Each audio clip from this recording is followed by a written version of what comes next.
Fox is under many of the same pressures when you mention the big tech companies in terms of distribution, in terms of the content that they're spending money on at this stage. So for all of those purposes, is it a way to cash out fast? Well, I think Mr. Murdoch and his family have built a fantastic business, and he has been quite prescient at looking forward in the market and trying to figure out where they should be positioned.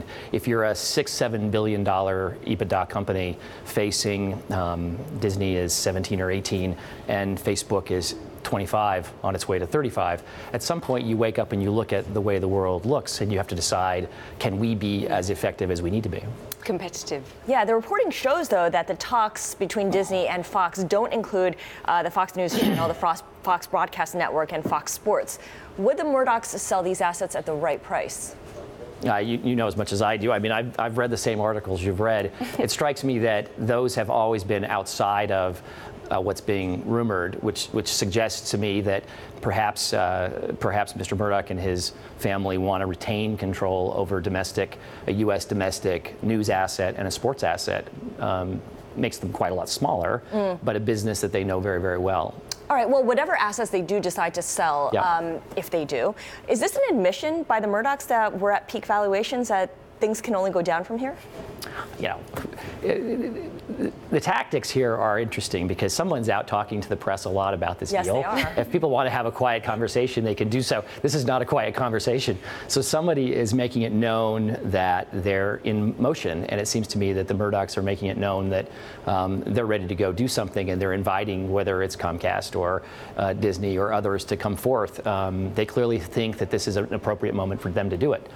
One should remember, I think, under the agreement that Comcast struck when they got the NBC Universal transaction approved, their voting control over Hulu was suspended for some period of time. I don't know when that expires, but it could well be that you sort of put all those pieces together. I'm not sure it's all value-driven.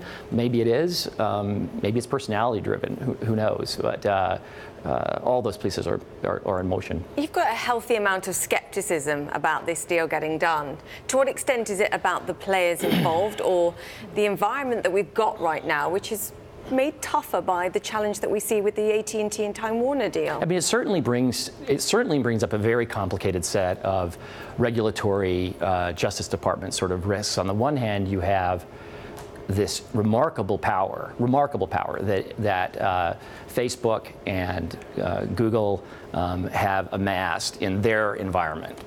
Some might even say, quasi-monopolistic power, but there is no regulatory framework under which they are really restrained. In the media environment, everything these guys touch is restrained in some manner. And now you have a Justice Department that's making it clear that a DirecTV AT&T acquisition of Turner Networks, which, by the way, has a fabulous set of entertainment assets, but does not have one of what we call the big four networks, ABC, NBC, CBS, and Fox.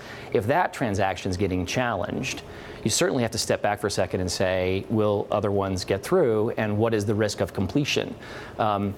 My skepticism is really that when people tend to talk about things publicly as much as this is being talked about, it strikes me that there's a lot of noise. Now, maybe there's a lot of pieces of it that make a whole lot of sense, and you'd like to see it sort of happen, but who knows?